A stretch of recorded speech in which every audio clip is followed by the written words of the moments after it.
Real 92.3 Big Boys Neighborhood, man. It's Louie G here, and I am in front of me right now, man. The champion, featherweight champion, UFC featherweight champion, Max Holloway is in the building. What's up, Max? How you doing, brother? Good, doing good, my man. I saw on Twitter, you could double my pay if I just sign up.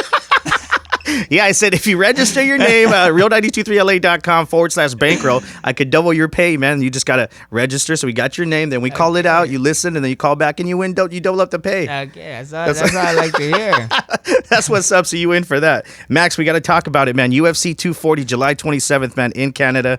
You're going up against Frankie Edgar. Are you ready for this again? We're about to find out. Yeah. About to find out. The man's a legend. Mm-hmm. We was booked 2 times prior, so I guess third time's a charm. It's the farthest that we made it being booked, so I can't wait. What happened the first 2 times? First time he had to pull out one, and then the second one I had to pull out one. So Gotcha. I guess we're 1-1 right now. So. 1-1. Third time's a charm. Yeah, huh? third time's a charm. Is it scary leading up to a fight like that, knowing that anything could possibly put you out of the fight and obviously lose money and shit like that? Yeah, for sure. You know, it's just it's like any other job. You know, like something can change on the dime, and you're just stuck. You know, and thankfully the first time that that he put out, that I got to fight Aldo for the second time. Yeah. And then when I got hurt, he ended up fighting Ortega and stuff. So it was crazy. You know, it sucks for the person who's pulling out because, like how you said, money and stuff. So it's cool. It's part of the sport. I got to talk to you. You just mentioned Brian Ortega, man. I just got to talk to you about your performance that night fighting Brian Ortega, bro. What were you drinking? What was different, bro? You were just floating. Like, what was it that just put you in that mode of just complete dominating this fight, bro? Yeah, you know, that day, it was funny, you know, leading up to that fight. It was just hilarious if you talk about it. You know, a bunch of people were saying that, oh, yeah, Max is a vet. Ortega is the young lion. He's hungry and he wants it, you know. And then I was telling people, like, what do you mean? Like, this guy's older than me by a couple months. Yeah. Shit, I ain't that old. I'm a vet for sure, like in the UFC, but like age-wise, we're the same age, you know. So yeah, it was funny, you know. And there's a bunch of things. I had my back against the wall. That year was a super tough year, you know. I talked about a little bit about like depression and stuff. Like I didn't even realize what depression was, you know, growing up, because things always went my way or things always fell into place, and you know, I got into a little dark place that last year because it was crazy, and then, you know, but it's not how you start the race, it's how you finish, and we got to finish strong, you know. Got to be against Ortega in Toronto, the 10th Island, you know, my favorite place. That's when I won a title. I got to defend the title, and you know, shout out to the Raptors too. They won a title. You know, that's title, good guys. Yeah, that's my that's my favorite basketball team because I won a title there, and I watched my first NBA basketball game was them. So that's dope. It's just crazy to see things come full circle. Max, talking about that the dark times that you were going through, and obviously you didn't know that you were going through depression. Who was there around you, man, to make you realize, like, yo, like we got to fix this. We got to get you healthy. Like, who was around you that really took care of you? You know, shout out to Minnie Bless. You know, man, Little Rush. Little Rush, man. He's the one that was there. Like, I was like in this mode, like, if I don't talk to you, I'm not trying to talk to you. Yeah. If you was reaching out to me, I wasn't. You know, I was doing everything opposite, everything that somebody that goes to that do. But the main thing that I would tell someone is get help. Don't be afraid to talk to people. You know, and then I had Rush, and then my mom's, and then, you know, I got this guy to right of me. I had my team. And they all reached out. They all was like saying what's wrong, and we figured it out together, you know. And that's the good thing, you know. Don't be scared to ask for help. You know, we live in a generation where now everybody's like, I can do me. I'm gonna do me. I can do this by myself. No, you can't. You know what I mean? Like, we need help. Don't be afraid to ask for help. Yeah, you need help leveling up. You know, leveling up. You know, and you go level up. You know, if you got a strong team behind you, let them flourish. You know. Was it? When you found out what the thing was that was making you depressed, did you figure out, like, okay, well, why is it even happening? Yeah. You know, the whole thing was it was out of my control, you know. So I was like putting pressure on me for nothing that I had no control over, you know. Gotcha. And a lot of us don't have control over a lot of situations, and we gotta realize that. You know, one of my friends, we was in a situation, and he was like talking to me. He's like, I like how you can handle things. Like, if it was me in that situation, I'd be crazy. I was like, for what? Like, you're getting yourself angry for no reason, my friend. You know, like, just take it on the chin and move on. You know, be on to the next one, and that's what we do now. With Little Rush having him in your life, and obviously he's I watch you on Instagram and dude, the relationship with him and him already growing. Like how old is he right now? He's 7. He's 7 going on what, 21 right now? Just flossing and everything, having a good crazy. time. Yeah. What is it like just being a father, man? What do you want Little Rush to learn from you growing up in like this career, this MMA career? I want Russ to know that you don't ever have to do it. You know, become a doctor. Let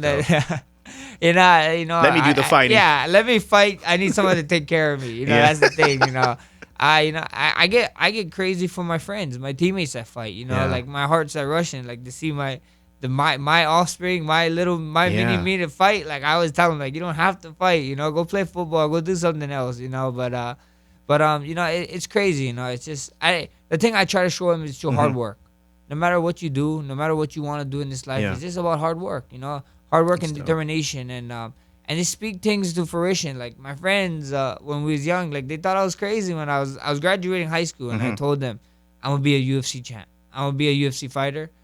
First thing I was saying, I'm gonna be a UFC fighter. Was college even an option for you? No, not. You weren't even thinking that route? I got good grades. I graduated with cum laude. Yeah. But I knew how to work the system. You know, I finessed the system. I had great friends. I had smart friends, and they helped me. They was willing to help me. You know, and you know, and my grandma and my grandpa actually is 2 big people in my lives that they the one that say you want anything, you will work hard for it. My grandpa was like big into hard work, you know, like he was the guy that like every weekend we wake up 6 o'clock, breakfast ready, and then you clean yard all day, pull weeds. It was terrible, but I love him for it. You know, I love that guy for that, and I just want to show Russ that no matter what you do, you know, speak it to fruition and hard work. Hard work beats all. That's dope, man. We got to talk about, obviously, UFC 240, July 27th. Max, you're fighting literally probably like 3 months after your last fight with Dustin. Obviously, the fight with Dustin didn't go your way. What did you learn from the last fight, man? Because it was a crazy 5 rounds. Like, what did you learn from those 5 rounds? That, you know, things don't go your way. You know, things don't go your way. You know, don't leave it in the hands of the judges. You know, that's what I learned. That's why I try to finish fights. But it's harder. It's easier said than done. You know, Dustin Poirier is a warrior. You know, he's a beast, and you know that fight was fun. You know, that fight was fun. The fight was fun. We found out a lot about ourselves. You know, and in that fight, even my team. You know, we found out that 55 is fun, and you know I can't wait to go back up there. You know, 55 was fun, and I always told him after that fight that look. No matter what happens in April, I want to fight in lightweight again. In summer, no. Say whatever happened in April. Oh, gotcha. I told him I want to defend my belt at 45 in the summertime. Oh wow. And then you know what? Me thinking that's International Fight Week. You know, being like, I can get on International Fight Week. They announced 2 pay-per-view cards that's going to be in July, and one of them going to be in Canada. So before they even call us up for the Canada fight, I already texted my manager, be like, look. I guess we're going to Canada in the summer. I guess they be listening to us, like stop freezing us, and they're going to send us to Canada in the summer now. So, you know, all jokes aside, it was a fun fight. It was a great learning curve. Yeah. And it's like I said in my post. You know, how you said you found me on IG. It's like shoot your ladder. You know, sometimes you got to go down the slide. You know, to climb up a bigger ladder, and that's what we're gonna do. But it's only 3 months after that. Like, are you prepared? Is it something that most fighters, you know, they take a longer break than that? For you to bounce back in 3 months later and you're going up against a vet like Frankie Edgar, like, are you physically ready? You feel good? You feel 100%? I feel great. I feel good. I feel physically 100%. You know, we did the test. We did proper tests. Yeah. Me and my team, our main focus on me all the time is recovery period. You know, so. They make sure we went to the doctors. We saw the test. You know, when I after the fight, I had to go to the hospital. Everybody said, you know, even Dustin, not taking nothing away from Dustin Poirier, but even Dustin Poirier even said like the damage might have looked worse than it actually was. You know what I mean? And that's what it was. It looked bad, but it wasn't. You know, I had a big cut. You know, if that knee landed flush, I probably would have been looking at him from the ground. You know, it grazed me. It made a big cut on my head. You know, wow, a cut is a cut. You know, some of the other fighters that went to the hospital that night didn't get to leave. I left that night. I got stitched up, you know, checked. Yeah. I did the test, got checked. It was like, you're good to go. Got stitched up and left. You know, some guys had to stay there for like 2 or 3 days. You know, some of the fighters that went there. So it's like, you know, sometimes the damage looks more worse than it does. Than it does. You know, and that's what we did. You know, I got some of the best team. I got some of the best medical guys behind me, and we passed all the tests, so we're here now. With you fighting Frankie Edgar, what's the one thing you respect about Frankie Edgar? He's a legend. You know I always talk about how Jose Aldo's a legend, and this and that, and Jose is a legend. You know, but UFC was around before WEC. I knew who Frankie Edgar was before Aldo was. You know, so that this man's just a legend. You know, if he's not a Hall of Famer right now, he's a future Hall of Famer, and I got nothing but respect and love for him and his team. What's the ultimate goal for Max Holloway, man? Because it seems like you're at the top now. Yeah, of course. I want to be the greatest ever. You know, people. I see people fighting like pound for pound. This guy deserved that. That guy deserved. Why is he here? I see, respect to all my fans. I see them being like, why is Max number or whatever? I don't even know what number I am in the pound for pound ranking. But I'm like, I love you guys, but if you ain't number one, like Ricky Bobby once said, famous Ricky Bobby, if you ain't first, you're last. You last, man. so I try to become first. I want to be the best ever, the number one spot. I don't want to talk about it if I ain't up there. You're one of those fighters, Max, that's straightforward, man. You're very humble. You're not a trash talker. You don't sit there and talk shit. You know what I mean? Just to get the ratings or whatever. Get the you don't go out there on tours and do all that trash talking just to get some viewers and stuff like that. So I just want to ask you, man, like in the UFC, who do you respect out of all these fighters in the UFC, man? Who do you have like the most respect for? Some of these fighters. Can you name them? Yeah, for sure. Frankie's up there. Yeah. Aldo's up there. Robert Whittaker is funny. He's a funny dude. I finally got to meet him for the last time. He's kind of funny. Yeah. My man, the daddest band on the planet, DC. Mm-hmm. Nothing but love for that guy. And the list goes on. George St. Pierre. St. Pierre is a beast. There's so much coming to my mind right now I can't think, but that's like probably the top 5 guys right now I can think of. Is there any UFC fighter you haven't met that you want to meet? Like. Actually, I don't know. I got to sit down and think. You're putting me on the spot right now. But I'm like, because to us, it's like, oh, shit, all you fighters probably know each other and hang out. Like, I don't even think it's like that. No, not at all. The first time I knew of Whittaker forever, and the first time I actually got to meet him was not too long ago, and then... That's crazy. Was a press conference that I just did a couple weeks ago. Yeah. So, yeah, it is crazy, and it's fun, I'm sure if I sit down and think about it, there's a bunch of guys that I'd love to meet. How much has this sport changed you, bro? A lot. A lot. You see the ups, you see the downs, and it's just crazy. It's just crazy. It's I tell my friends, like, there's just a lot of things. Like, this sport is wild. Like, when people tell me, like, I want to get into fighting and this and that. Yeah. Like, what do you tell people when they ask you that? I tell them, get into martial arts. Yeah. Get a grounding, get a fun. Like, my son does jiu-jitsu. Russ does jiu-jitsu. He does a little bit of boxing, but... I want people to not know the sport. I want people to learn martial arts, and be one with martial arts, and be smart and learn about it.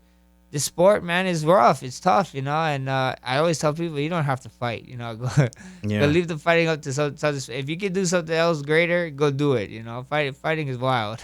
What do you think is the one thing that gave you the most problems, like in this sport? Is it the money? Is it the fame? Is it what is it that you feel like, man, I could if I was in this sport and I could take this away from it, I'd be okay with it? I don't know because you know what we signed up for. We are, if you want the fame and you want money, you know what you're signing up for already. Fighting. When you think of being not only fighting, an NFL, a rapper, or this and that, you see people complaining about the paparazzi and blah blah and so on and so on. It's like, you know what you signed up for. You know what I mean? Like, you saw what these guys before you did. You saw the stars that these guys come. Like, it's right there. The proof is there. So it's just, it is what it is. You just gotta take it on the chin and just roll with the punches. From your career, is there any moment that you wish you could just relive? I think the one moment that I think I could relive, like I would ask to relive, is that first Aldo fight, the one that when I came to Undisputed Champ in Rio. They call him the King of Rio, and I just wish I could experience that again. It's just if you talk to everybody on my team, everybody had different I don't know if you guys watch Hangover. Yeah. You remember that? You remember Carl? Is that his name? No, not big. What is the main guy? The big guy with the beard, the one that roofies everybody. Like he gets them all drunk. Alan. Yeah. So it was like Alan. You remember Yeah. the one that in Thailand when his version is like all the young guys. Yeah. "Ooh," and they're all kids. Like they're 8-year-old kids like going crazy. Like that's like when you talk to my team, like some of us got like the craziest ones and this and that. Yeah. I had like maybe like 15 of us up there. Shit. And everybody got like from their point of views it's hilarious, so it's so fun. Like one of my coaches was scared for his life. Like he was even cheering. Really? He's like, "Whoa, let's get out of here! Let's get out of here!" Like, and the other ones is going crazy and hyping out. So it was ridiculous. Well, like, yeah, when you're in someone's hometown, it's you know what I mean. Yeah, and it's a little different. And then even for me, like I remember talking to my coach in the back. I was telling them like, because I remember in Toronto, I told them in the back. I was like, I don't know. I was like, I don't know. The arena wasn't too loud as I thought it was gonna be. Yeah. I thought Toronto was louder, and then there was like, no, we couldn't even hear each other. Like I don't know what you were talking about. I was like, I looked at him. I was like, somebody was protecting me for something because I thought I could hear you guys clear as day. I couldn't really hear the crowd. I was tripping out, and like, see, that's why I wish I could relive the moment so I could like. I wish we just had me and my team sit down and we had slow motion and be like, all right, what happened here? What happened here? What happened there? Yeah, different camera views. It's funny. Let me ask you this: from a fighter's perspective, when you're in the ring and you're fighting, and we watch it on TV, but we hear the corners yelling, "Do this, do that." How much attention do you really pay to that when you're either kicking ass or getting your ass kicked? Like, a lot. Yeah. A lot. Sometimes they be yelling stuff, and in my mind, I'm like, I'm trying. Yeah, yeah. Like, come on, like I'm trying. It's not, like, and then other times it's like, oh, yeah, well, like another setups when they tell us setups, I'm like, oh, thank you for that. I needed that. So I listen a lot. I can hear a lot. And it's even I can sometimes I hear Rush. The last one I could hear Rush. Oh wow. The Ortega fight I talked to Rush a little bit in between corners. I can hear my mom. My mom is loud. My mom sits right there. She watches Rush for me, and I hear her like crazy. Like I'm like she's That's like funny. punch him in the face. I'm like, Mom, punch him in the face, Max. All the time Get him, Dad. I have this talk with my mom. I'm like, Mom, you need to stop telling me to punch him in the face and like go learn some real stuff and actually tell me how to punch Get him in a the triangle face. choke, Max. Just start coming out with straight moves, It's bro. good times. What was when was Rush's first match? When did you start bringing him to fights? Which one was it? I think so. It was the second Aldo, Detroit. How old was he? He was 6. Yeah. He was 6 already, and then he came to one long time ago. Long time ago when he was like maybe like 2 or something, maybe even younger. But that's about it. Like recently, he been begging me to come now. The kid is getting kind of bougie. He been telling me like.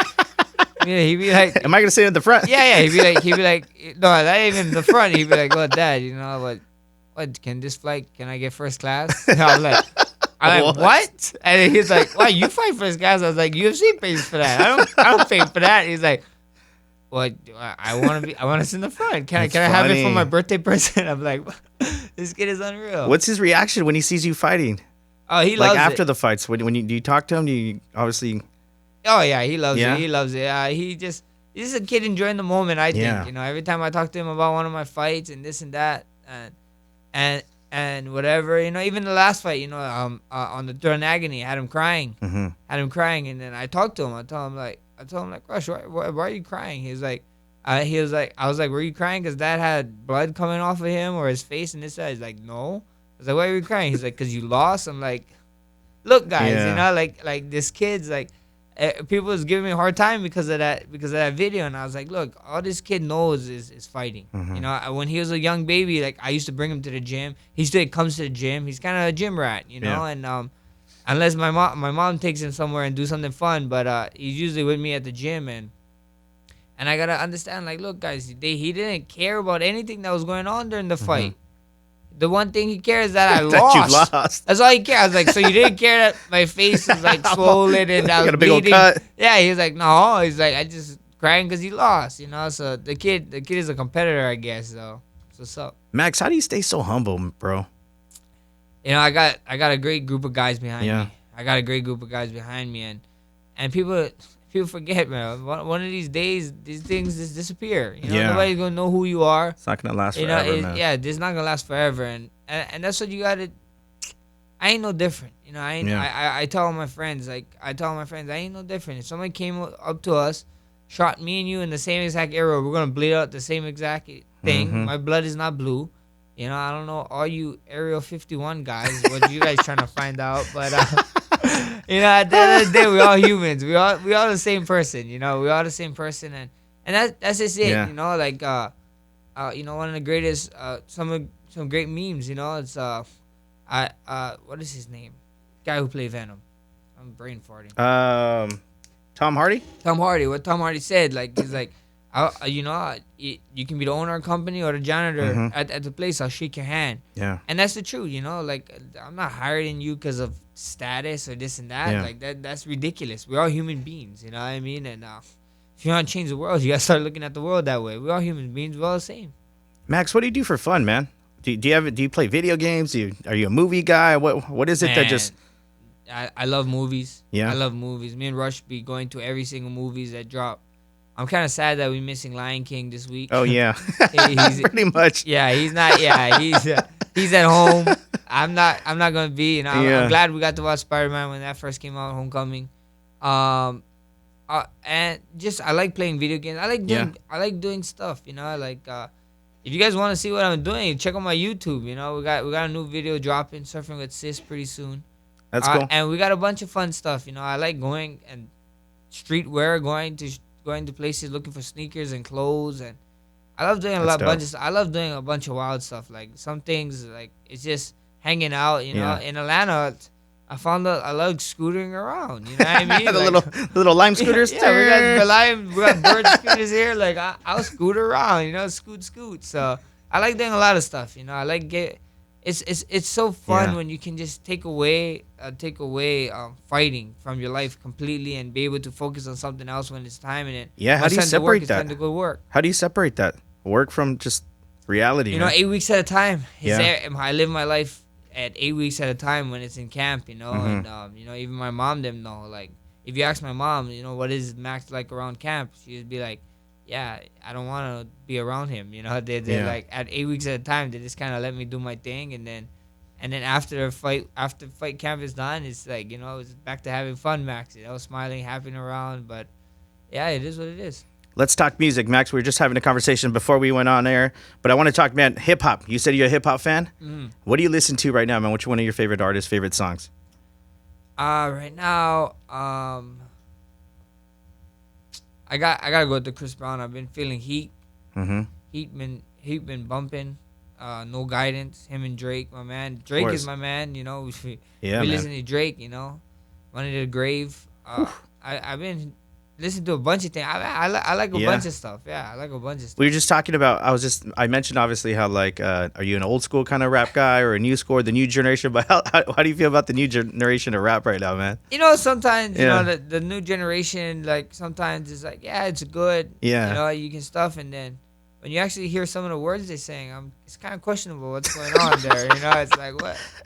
Like, I don't know what these guys saw, but it's cool. You know, it is what it is. You know, it's you know, it's just like, well, the number one thing I could say about to fighters, period, or to people, period, is like, you know, is negotiations is the number one thing, and those guys, those young rappers, they got the negotiations right. They got the negotiations with the fans, and their fans keep on supporting them. Hear them. So, yeah, man, you know, the support is there. That's all you, man. It is what it is. You know, you can't hate on somebody on the grind and somebody that's killing it.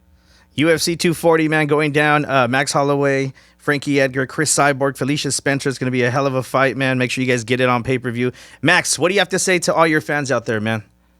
Hey, thank you guys for the support. You know, make sure you guys stay buckling in. The Bless Express is on its way to Edmonton, and don't miss it. You know, we coming in like speed train style. So we coming in, we zooming in, and we're getting out of there. Max, do you have a song you come out to? It's always Hawaiian Kickboxer. Yeah. It's Hawaiian Kickboxer by one of these. What's funny is that in my elementary, his father was my janitor. Like his father was the janitor. Really? Yeah. And now he sings a song. His name is Moki Boy. It's Hawaiian Kickboxer. And I always walk up to that song, but I always mix it in the front. You know, like the last one I did, Walk It Like I Talk It. Migos.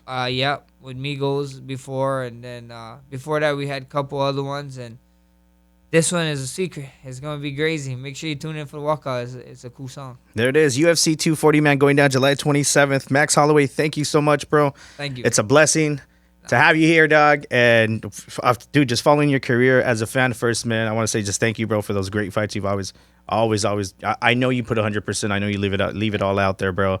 Continue the success, man. You are really a fucking champ, bro. That's all I gotta say, man. Thank you, Max Holloway. Thank you, bro. UFC 240 going down July 27th. Get it on pay-per-view. Louie G, Real 92.3, Big Boys Neighborhood.